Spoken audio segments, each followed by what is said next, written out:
ಎಲ್ಲರಿಗೂ ನಮಸ್ಕಾರ.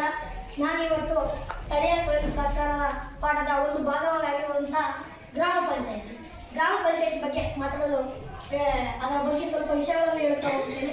ಮೊದಲನೇದಾಗಿ ಗ್ರಾಮ ಪಂಚಾಯತಿಯಲ್ಲಿ ಯಾವ ರೀತಿಯಾಗಿ ಇದು ಮಾಡ್ತಾರೆ? ಜನಸಂಖ್ಯೆ ಮೇಲೆ ಜನಸಂಖ್ಯೆ ನೀವು ಹೇಳಿದ್ರಿ ಎಷ್ಟು ಜನಸಂಖ್ಯೆ ಇರ್ಬೋದಪ್ಪ? 5,000ರಿಂದ 7,000 ವರೆಗೆ ಇರುವಂಥ ಜನಸಂಖ್ಯೆಗೆ ಒಂದು ಗ್ರಾಮ ಪಂಚಾಯತಿ. ಯಾಕಪ್ಪ ಅಂದರೆ ಒಂದು ಊರೇ ಒಂದು ಗ್ರಾಮ ಪಂಚಾಯತ್ ಅನ್ನೋಕ್ಕಾಗುತ್ತಾ? ಇಲ್ಲ. ಯಾಕಂದರೆ ಒಂದು ಊರಲ್ಲಿ 5,000ರಿಂದ 7,000 ಜನಸಂಖ್ಯೆ ಇರೋದಿಲ್ಲ. ಎಲ್ಲ ಇರ್ಬೋದು, ಆದರೆ ಎಲ್ಲೋ ಒಂದು ಕಡೆ.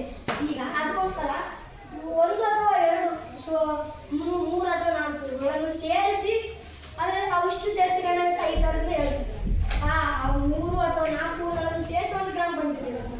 ಹೌದಾ? ಒಂದು ಗ್ರಾಮ ಪಂಚಾಯತಿಯ ಹೋಗ್ತಾ ಎರಡನೇದಾಗಿ ಏನು ನೋಡ್ಬೋದಪ್ಪ ಅಂದ್ರೆ ನಾವು ಮತದಾರರಂದ್ರೇನು? ಚುನಾವಣೆ ಮೂಲಕ 18 ವರ್ಷ ಮೇಲ್ಪಟ್ಟ ಎಲ್ಲ ವ್ಯಕ್ತಿಗಳು ಮತ ಹಾಕ್ತೀವಿ ನಾವು. ಅದು ಮತದಾರರಿಗೆ ಪ್ರತಿನಿಧಿಗಳು ಒಬ್ಬರನ್ನ ಆಯ್ಕೆ ಮಾಡ್ತಾರೆ. ಈಗ ಎಲ್ಲರೂ ಏನೇ ಬರುತ್ತಾ ಅದರಲ್ಲಿ ಯಾರಾದರೂ ಒಬ್ಬರು. ಹಾಗೆ ಗ್ರಾಮ ಪಂಚಾಯತಿ 400 ಮತದಾರರಿಗೆ ಒಬ್ಬರೇ ಇದೆ. ಜನಸಂಖ್ಯೆ ಅಲ್ಲ, ಇಲ್ಲಿ ನಮ್ಮ ಬಿಸಾಕ ಬೇಡ. ಜನಸಂಖ್ಯೆನೇ ಬೇರೆ ಮತ್ತೆ ಮತದಾರರೇ ಬೇರೆ.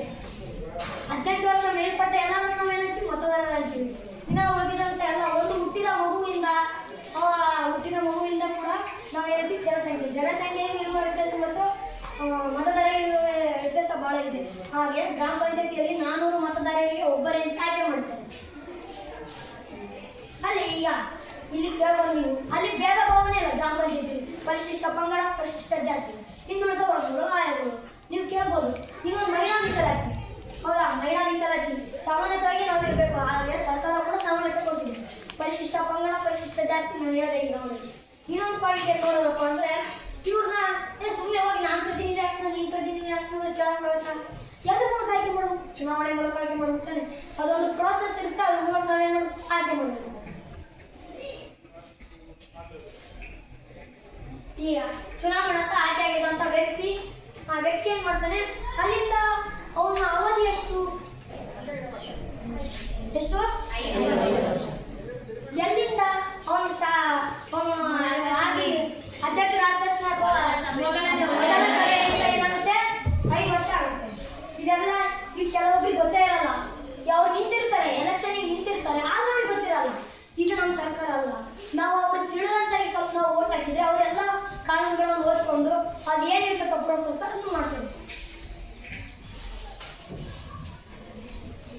ಈಗ ಒಂದು ಗ್ರಾಮ ಪಂಚಾಯತಿಯಲ್ಲಿ ಒಂದು ಉದಾಹರಣೆ ಕೊಡ್ತೀನಿ. 21 ಸದಸ್ಯರಿರ್ತಾರೆ.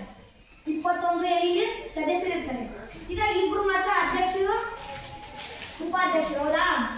ಇವ್ರಿಬ್ಬರು ನಾವು ಹೆಂಗೆ ಆಯ್ಕೆ ಮಾಡಬೇಕು? ಇಲ್ಲಿ ಏನು ಮಾಡ್ತಾರೆ? 21 ಜನಗಳ 2 ನಿಲ್ಲಿರ್ತಾರೆ. ಆದ್ರೆ ಬಹುಮತ ಮಾಡ್ತಾರೆ. ಬಹುಮತ ಹಾಕ್ತಾರೆ, ಕೈ ಹಾಕ್ತಾರೆ. ಗ್ರಾಮ ಪಂಚಾಯತಿಯಲ್ಲಿ ಏನು ಮಾಡ್ತಾರೆ? ಬಹುಮತ ಹಾಕ್ತಾರೆ. ಆಗ ಅವ್ರು ನಮಗೆ ಏನಾಗುತ್ತೆ? ಅಲ್ಲಿ ಬಹುಮತ ಜಾಸ್ತಿ ಹಾಕೊಂಡಿರ್ತಾರೆ ಅವ್ರ ಅಧ್ಯಕ್ಷರು. ಅದಕ್ಕೆ ನಾವು ಕಡಿಮೆ ಪಡೆದಲ್ಲಿ ಉಪಾಧ್ಯಕ್ಷ.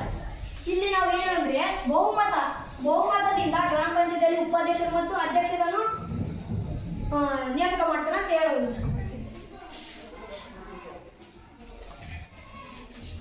ಈ ಅಧ್ಯಕ್ಷರ ಉಪಾಧ್ಯಕ್ಷರ ಅವಧಿ 2.5 ವರ್ಷ.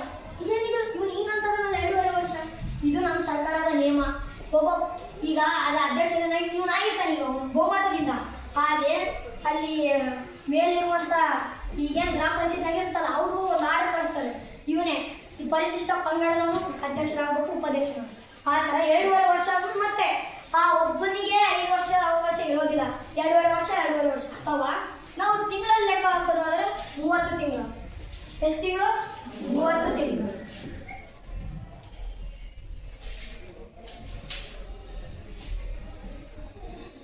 ಈಗ ಇದೆಲ್ಲ ನಾವು ಪ್ರೋಸೆಸ್ ಹೇಳಿದೆ ತಾನೆ. ಈಗ ಪ್ರೋಸೆಸ್ ಹೇಳಿದೆ. ಈಗ ನಮ್ಮ ಸ್ಕೂಲ್ ನಡ್ಸ್ಕೊಂಡು ಹೋಗಕ್ಕೆ ಯಾರು ಬೇಕು? ಹಾಗೆ ಇದನ್ನೆಲ್ಲ ಸರಿ ನಡೀತದೋ ಇಲ್ಲೋ ಅಂತ ನೋಡ್ಕೊಳಕ್ಕೆ ಒಬ್ರು ಬೇಕು ತಾನೆ. PDO. ಯಾರು?